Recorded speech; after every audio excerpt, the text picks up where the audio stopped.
La psychologie de compensation exprime dans la bonne et constructive direction n'est jamais une mauvaise chose. La psychologie de compensation non seulement reconstitue ce que vous avez perdu, mais elle peut également aider les autres à éviter la même injustice. Nous avons tous des besoins qui n'étaient pas satisfaits dans notre enfance. Vous pouvez travailler plus fort dans votre travail pour le remplir. La psychologie de compensation est liée au désir de réalisation de soi et agit également comme un aspect positif. Les humains veulent être indemnisés d'une manière ou d'une autre pour les mauvaises expériences qu'ils ont traversées. La psychologie de compensation est beaucoup plus souvent exprimée négativement que positivement. En d'autres termes, vous pensez que les autres doivent perdre autant que vous avez perdu. Cependant, peu de gens essaient d'éliminer et d'améliorer la cause des dommages. Dans la réalisation de la psychologie de compensation, vous pensez je ne devrais pas être le seul à subir cette injustice, puisse vous appliquez la même chose aux autres. Vous avez vous-même subi une injustice. Cela ne devrait donc pas arriver à d'autres à l'avenir. Peu de gens pensent comme ça. Au contraire, il y a plus de gens qui pensent puisque j'ai subi une injustice, je vais la faire arriver à vous aussi.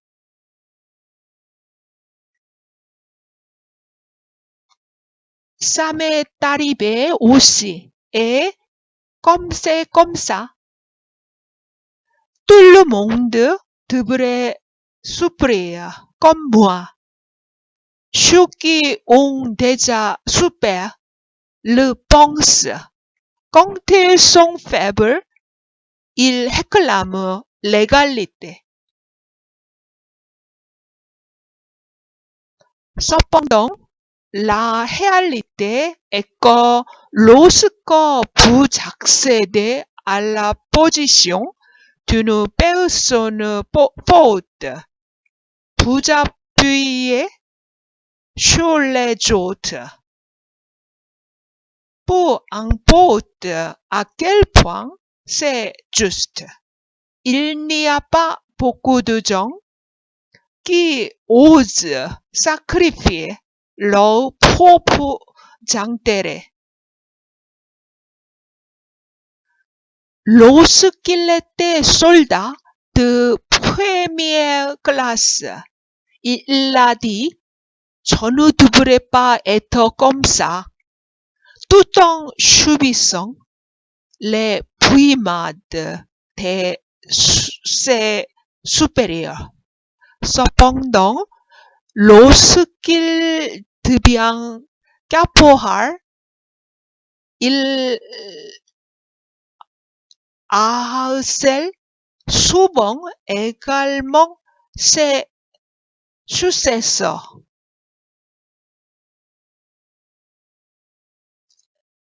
L'ancienne génération voit la société actuelle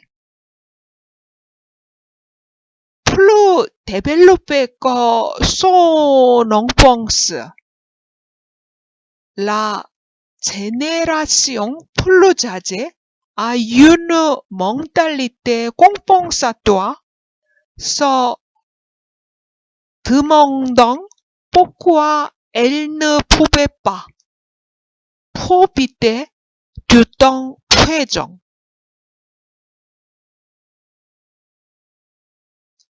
C'est pour ça qu'il y a des choses qui sont plutôt jalouses de la nouvelle génération ou qui la regardent négativement. Cela est particulièrement vrai des patrons au travail, même si elle a été victime d'intimidation par sa belle-mère lorsqu'elle était belle-fille dans le passé. Elle tourmente maintenant sa belle-fille. En d'autres termes, la belle-fille fait plus tard la même chose à la belle-fille de la belle-fille. De cette façon, il est transmis de génération en génération pendant longtemps. Après un siècle, les institutions ordinaires qui ne sont pas rationnelles sont rapidement améliorées. Cependant, les coutumes sur lesquelles repose la psychologie de compensation prennent beaucoup plus de temps à se fixer ou à ne pas se fixer.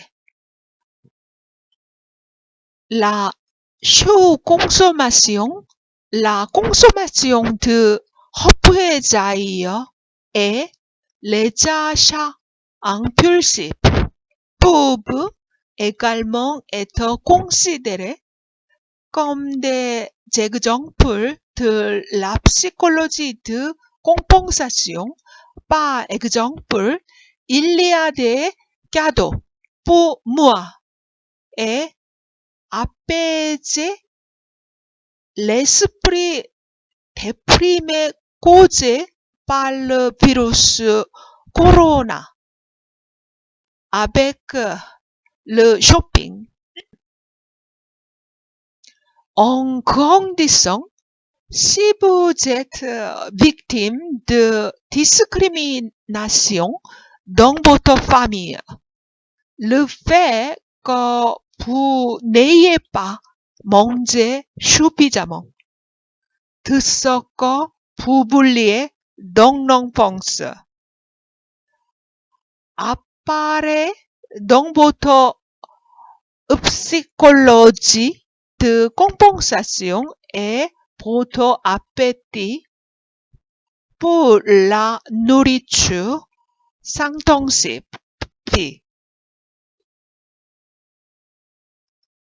Si vous n'avez pas allé vers la carrière que vous vouliez pendant vos années d'école ou n'avez pas vécu la vie que vous vouliez, vous vous sentez misérable par vous-même et une psychologie de compensation est appliquée et